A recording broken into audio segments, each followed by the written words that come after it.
Bismillahirrahmanirrahim. Assalamualaikum warahmatullahi wabarakatuh, sahabat Enggang Muda. Alhamdulillah hari ini saya sudah bersama dengan Bang Wahyu Rahmadi, Presma BEM FKIP Untan, dan ada juga Bang Nirco Dwi Anggoro, perwakilan dari ACT Kalimantan Barat, serta Bang Robi Firmansyah dari perwakilan relawan ACT Kalimantan Barat. Beliau juga mahasiswa dari FKIP Untan. Nah, kenapa sih vlog kali ini mengangkat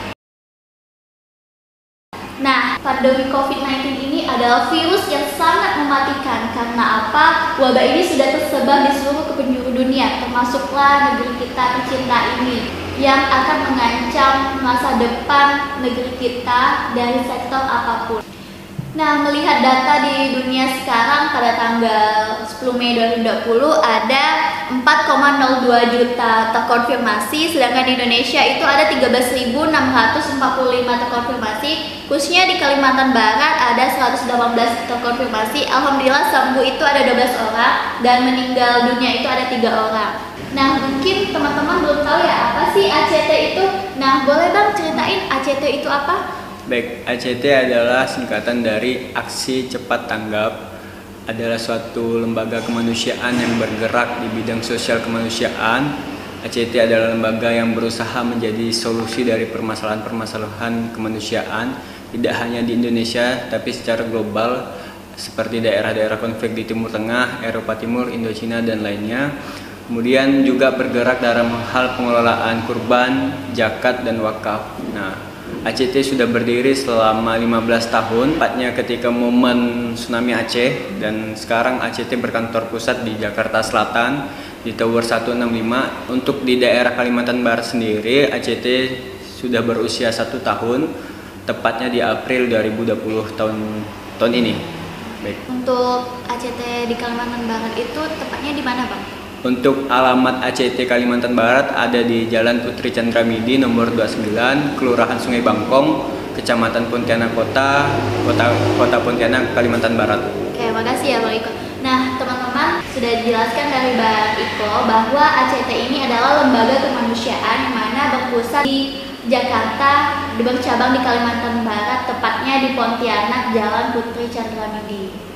Oke, tadi kan Abang sudah menjelaskan bahwa ACT ini adalah lembaga yang bergerak di bidang sosial kemanusiaan. Nah, sekarang ini kita sedang dihadapi masalah pandemi ini.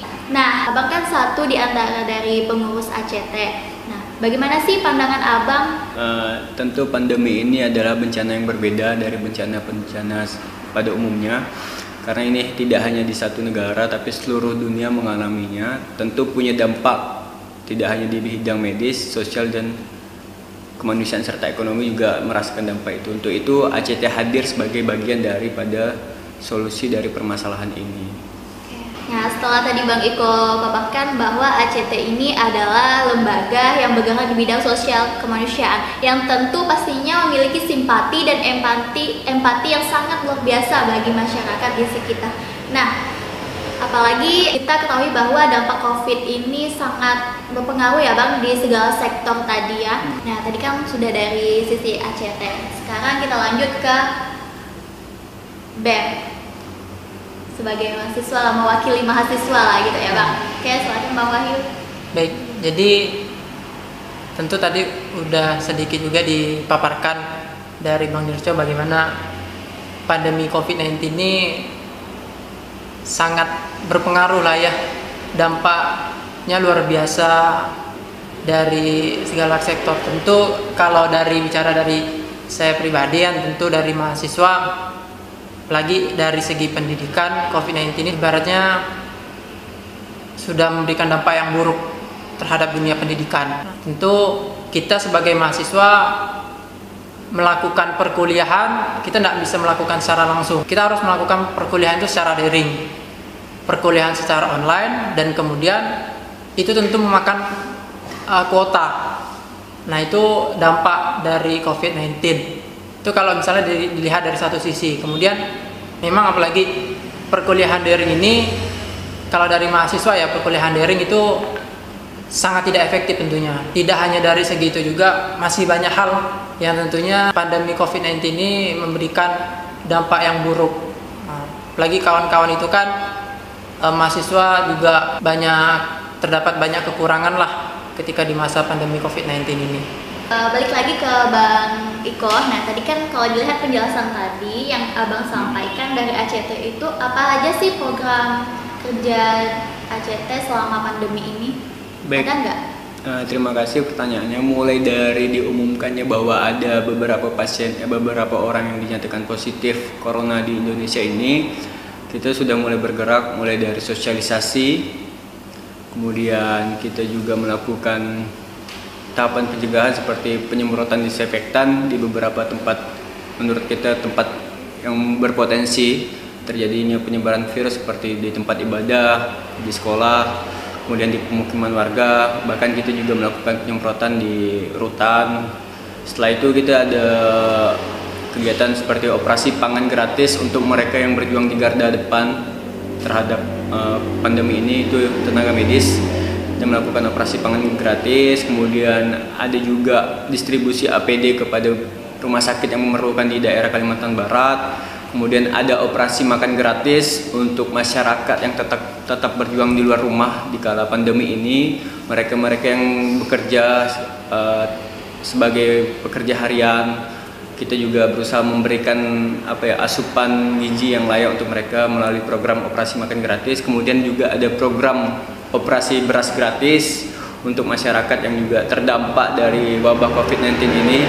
Dan terakhir kita ada operasi pangan gratis. Jadi bedanya operasi pangan gratis dengan operasi beras gratis, kalau di operasi pangan gratis ini tidak hanya beras tapi ada tambahan sembakonya seperti minyak, gula, ikan kaleng, mie instan dan lain-lain. Kedepan kita juga akan melakukan program-program serupa demi menutup kekurangan kebutuhan pokok lah kepada masyarakat yang terdampak dari wabah COVID-19 ini. Karena kita ketahui bersama tidak hanya masyarakat menengah ke bawah, bahkan masyarakat menengah ke atas pun hari ini terdampak dari wabah ini, gitu kan.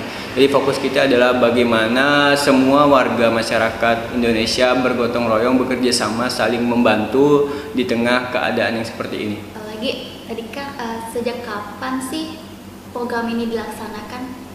Baik, ini Mei 2020, kalau dihitung mungkin sekitar pertengahan Maret 2020. Kemungkinan mulai dari tanggal 16, 17, 18 Maret itu sudah mulai bergerak sampailah hari ini gitu. Seperti itu. Tadi kan Abang sudah menyebutkan bahwa ACT ini sudah berkontribusi untuk masyarakat. Nah, ada OPG tadi Abang, operasi pangan gratis. Nah, kriteria apa sih yang termasuk? Tentu mereka yang terdampak secara tidak langsung dari wabah ini, bisa itu pekerja harian, bisa itu juru parkir, kemudian bisa mereka yang mungkin single parent. Intinya mereka yang berpengaruh terhadap penghasilan. Ketika tidak ada wabah mungkin mereka bisa mendapat penghasilan harian, bulanan. Tapi setelah ada wabah ini banyak mereka yang dirumahkan, tidak dipekerjakan. Nah, mereka itulah yang menurut kita layak untuk mendapatkan bantuan. Tentu sebelum mereka menerima manfaat dari kita, dari donatur, kita melakukan survei, melakukan asesmen apakah benar mereka layak. Kita komunikasi dengan beberapa RT sehingga harapan kita bahwa bantuan ini adalah bantuan yang tepat sasaran, seperti itu. Oke, terima kasih Bang. Lanjut nih Bang, kan BEM sebagai mitra kerja satu di antara lembaga kemanusiaan yang khususnya di ACT ya. Kemudian, nah BEM kan adalah sebagai mitra kerja ACT yang berpartisipasi sebagai relawan. Nah, bagaimana sih tanggapan BEM tentang ACT ini? Ya, jadi ketika diumumkannya ya bahwa di Kalbar itu di awal informasi dari gubernur ya, itu kan Kalbar menjadi kejadian yang luar biasa. Nah, kemudian BMFKIP juga kita mengambil andil dalam peran misi kemanusiaan. Tentu kita dari Kementerian Sosial Masyarakat itu kemarin kita juga mencoba untuk mencari bagaimana BMFKIP ini bisa ikut sertalah dalam misi kemanusiaan. Nah, kemudian kita coba untuk ke ACT ini, ACT Kalbar, yang kemudian memang ACT Kalbar ini ada program lah, itu sempat dibicarakan memang di awal. Nah, kemudian dalam perjalanannya memang kita alhamdulillah sampai saat ini kurang lebih 2 bulan ya, itu kita alhamdulillah ikut serta dalam berbagai kegiatan aksi cepat tanggap yang kemudian ini menjadi titik fokusnya kepada yang terdampak lah dari COVID-19. Dan alhamdulillahnya memang dari ACT Kalbar ini sangat welcome. Istilahnya memang dari ACT Kalbar itu terbuka kepada kawan-kawan lembaga komunitas yang kemudian ingin gabung menjadi relawan ACT ketika saat ini di kala pandemi COVID-19. Seperti itu sih kira-kira. Baiklah Bang, terima kasih. Nah, BMFKIP Unpad kan sudah menjadi relawan ACT hingga saat ini. Nah, bagaimana sih tanggapan dari BEM itu mengenai program dari ACT tersebut? Oke. Jadi tadi juga sempat disampaikan ya dari Bang Yurco terkait pemaparan program kerja. Tentu kalau mungkin dari pendapat dari mitra kerja BMFKIP ya, pastinya program yang dikeluarkan oleh ACT dari yang pertama itu sosialisasi, kemudian aksi penyemprotan desinfektan, kemudian hingga saat ini itu ada operasi pangan gratis, itu kan berupa sembako, itu ada filosofis atau memang terstruktur lah istilahnya. Kemudian yang ketika di awal diumumkan bahwa Indonesia itu memang sempat terkena COVID-19. Nah, kemudian memang program peluncuran pertama itu kan adalah sosialisasi ya, bentuk edukasi bagaimana cara penanganan kita agar kita itu bisa terhindar lah di awal itu, memang agar terhindar, agar tidak menjadi cara pencegahan di awal dengan cara salah satunya adalah penyemprotan aksi desinfektan. Nah, itu kan aksi desinfektan dari ACT itu kan kita keliling kemarin kita keliling itu sehari itu bisa dua titik itu kita laksanakan selama hampir 1 bulan itu di Pontianak dan sekitarnya sampai kita ke daerah Kuburaya yang kemudian itu tempat-tempat seperti tempat ibadah, kantor dan beberapa perumahan lah yang kemudian itu sedikit banyak semoga bisa membantu untuk pencegahan di awal. Nah, kemudian beranjak dari program berikutnya itu kan kita juga ada operasi makan gratis yang kemudian itu kita melihat bagaimana perkembangan COVID ke depannya. Ternyata dampak ke depannya itu adalah COVID itu menyerang ke sektor ekonomi masyarakat. Sehingga kalau kita lihat kan bahwa COVID ini menyita waktu aktivitas. Jadi masyarakat itu banyak yang di PHK, tidak ada penghasilan. Nah, kemudian dari ACT itu juga mengeluarkan operasi makan gratis Bang ya. Operasi makan gratis itu kan operasi makan gratis yang dilaksanakan pada siang hari. Yaitu kita memang menyebarkannya ke orang-orang yang kita lihat yang tadi udah disebutkan bahwa ada kriteria khusus lah yang kita lakukan yang kemudian itu sistemnya menggunakan kupon. Nah, kemudian ada juga beranjak program berikutnya itu ada operasi beras gratis. Bahwa semakin arah ke sini ya Bang, kita melihat ekonomi itu semakin merosot gitu. Mungkin kalau kita lihat berita itu luar biasa dari masyarakat, ada yang bahkan dari hanya gara-gara ekonomi ya itu bisa merenggut nyawa seseorang gitu. Bukan gara-gara COVID-19, tapi gara-gara ekonomi yang merosot dia bisa meninggal dunia gitu kan. Nah, makanya perlahan-perlahan itu ada operasi beras gratis gitu. Jadi membagikan beras itu kan juga ada donatur dari luar Bang ya. Itu ada donatur dari luar. Kemudian program berikutnya adalah operasi pangan gratis. Jadi memang ada tingkatan-tingkatan yang struktural lah. Jadi dari disinfektan, kemudian makan, beras, kemudian yang baru-baru ini kita laksanakan itu operasi pangan gratis. Itu pembagian sembako. Jadi tidak hanya beras, kemudian kita lengkapi dengan sembako Bang ya. Nah, itu program-program yang itu kita lihat bahwa sangat terstruktur sekali bagaimana kedepannya itu hal yang kita rasakan bahwa yang perlu kita bantu saat ini bagaimana ekonomi itu harus bangkit kembali lah. Nah, gitu kira-kira. Terima kasih Bang Wahyu. Kan tadi Bang Iko dan Bang Wahyu itu sudah mengatakan bahwa COVID ini sangat berdampak sekali bagi masyarakat, terutama dari segi ekonomi, kesehatan, sosial, pendidikan, dan lain-lain. Nah, kita lanjut lagi nih ke salah satu relawan ACT, Bang Robi ya. Oke, nih Kan kita ketahui bahwa pemerintah sudah menetapkan kebijakannya untuk di rumah aja, terus bekerja dari rumah serta ibadah pun di rumah. Nah, apa sih yang mendasari Bang Robi itu tertarik menjadi relawan ACT dalam aksi kemanusiaan? Baik Kak. Nah, awal mula saya mengikuti jadi relawan ACT ini pertama tuh melihat dari instastory teman. Nah, di situ tuh saya tuh udah mulai tertarik itu untuk menjadi relawan di ACT Kalimantan Barat. Nah, pertama yang saya ikuti itu kegiatannya penyemprotan disinfektan, terus operasi makan gratis, operasi beras gratis, dan yang terakhir itu operasi pangan gratis. Nah, di situ saya tuh mendapat banyak sekali pelajaran. Betul kata Bang Wahyu tadi, yang terkena dampak dari COVID-19 ini, masyarakat menengah ke bawah itu sangat terdampak sekali. Ketika saya sendiri yang membagikan nasi atau pangan itu kepada masyarakat, betapa bahagianya masyarakat tersebut mendapat pangan tersebut. Nah, di situ saya tuh terteguh gitu hati saya gitu. Wah, seperti ini loh rasanya menolong orang gitu. Untuk hobi sendiri, apa ada kekhawatiran sendiri sih terhadap diri sendiri menjadi relawan? Nah, untuk khawatir itu pasti ada ya Kak.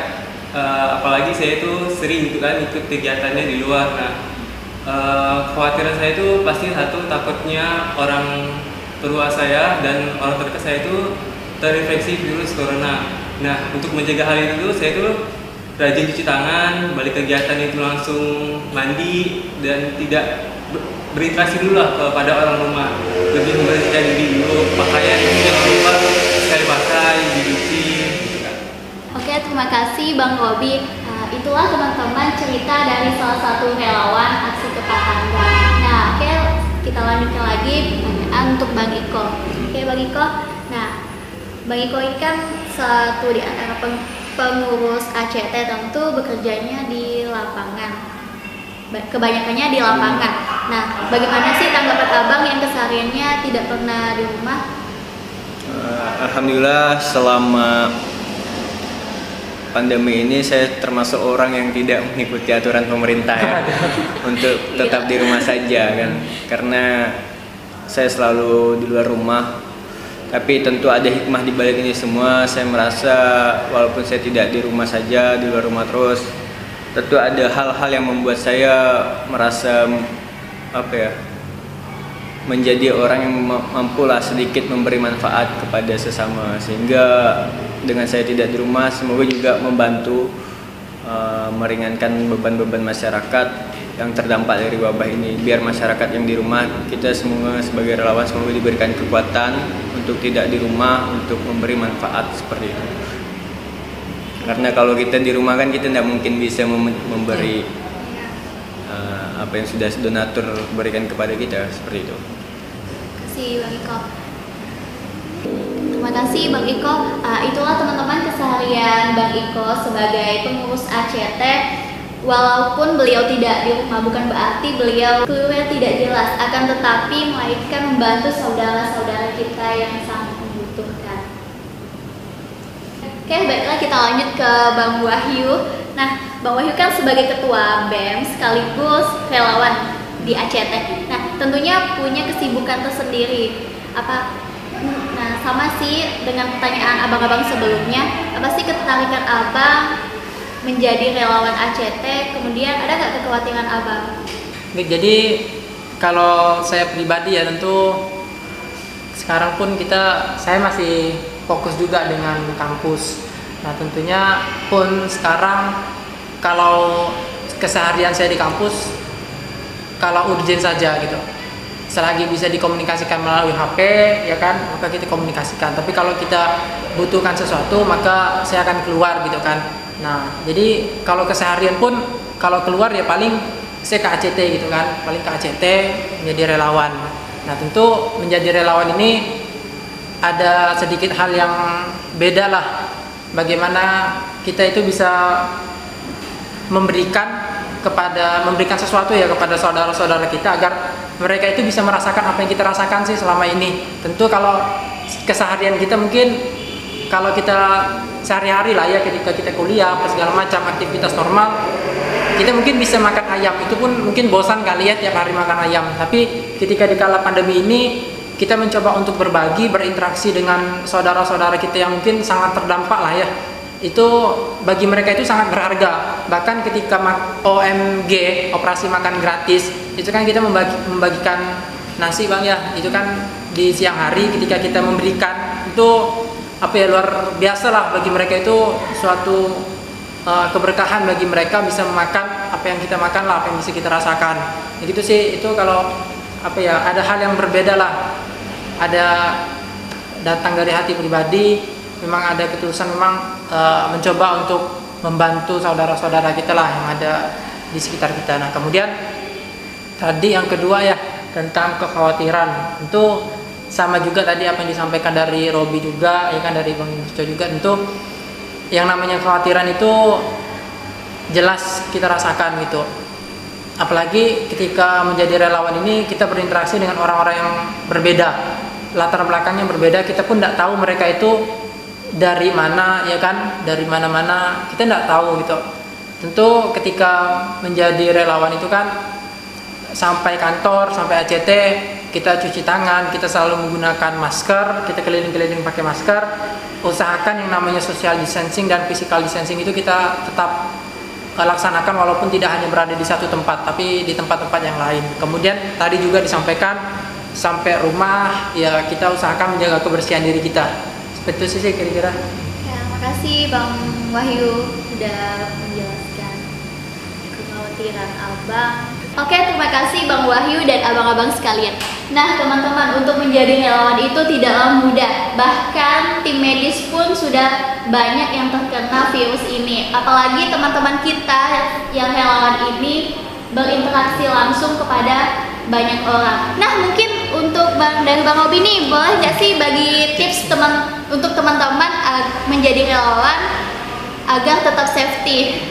Baik, untuk menjadi relawan yang safety, yang pertama itu jangan lupa kita berdoa kepada Tuhan Yang Maha Esa, tetap ikuti anjuran pemerintah seperti social distancing, physical distancing, dan yang terakhir itu PSBB. Dan untuk menjaga diri kita sendiri itu tak lupa kita jangan lupa memakai masker, cuci tangan selama 20 detik, pakai baju itu hanya sekali pakai, jangan sering-sering itu terus yang dipakai. Dan yang terakhir itu untuk beribadahnya kita tetap ikuti aturan dari MUI untuk beribadah di rumah.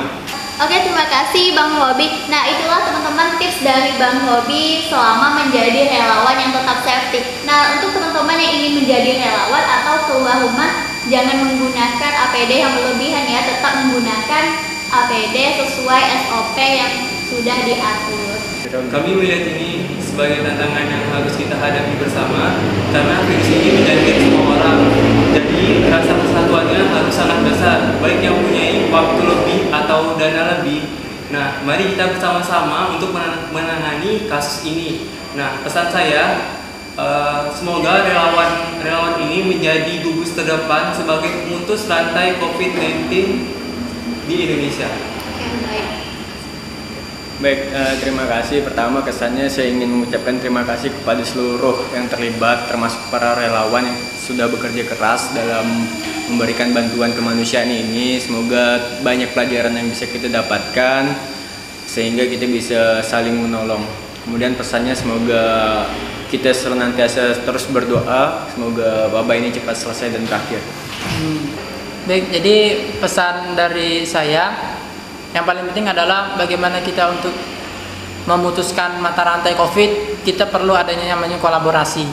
Baik itu dari tingkatan pusat, itu dari pemerintahan pusat, kemudian turun ke pemerintahan wilayah dan kabupaten kota, serta dibantu dengan yang namanya komunitas-komunitas yang ada di lingkungan sekitar. Tentu ketika kolaborasi ini bisa berjalan dengan baik, ikhtiar kita dan serta tawakal, insya Allah yang namanya COVID-19 itu bisa terputus dan insya Allah aktivitas kita bisa berjalan dengan normal. Nah kemudian tak lupa kesan saya mewakili dari kawan-kawan juga lah ya, kita juga mengucapkan terima kasih juga kepada ACT tentunya dari program-program yang sudah dihadirkan selama pandemi ini. Semoga ini dapat berdampak yang luar biasa ya kepada saudara-saudara kita yang mengalami dampak dari COVID-19, dan harapannya memang kita sebagai relawan tentunya bisa menjaga diri agar kedepannya kita tetap bekerja sama dengan baik untuk dalam rangka memutuskan mata rantai COVID-19 ini. Terima kasih. Oke, terima kasih kepada abang-abang yang sudah menyediakan waktu untuk berbincang-bincang di vlog Enggang Muda. Semoga video kali ini bermanfaat untuk teman-teman semua. Wassalamualaikum warahmatullahi wabarakatuh.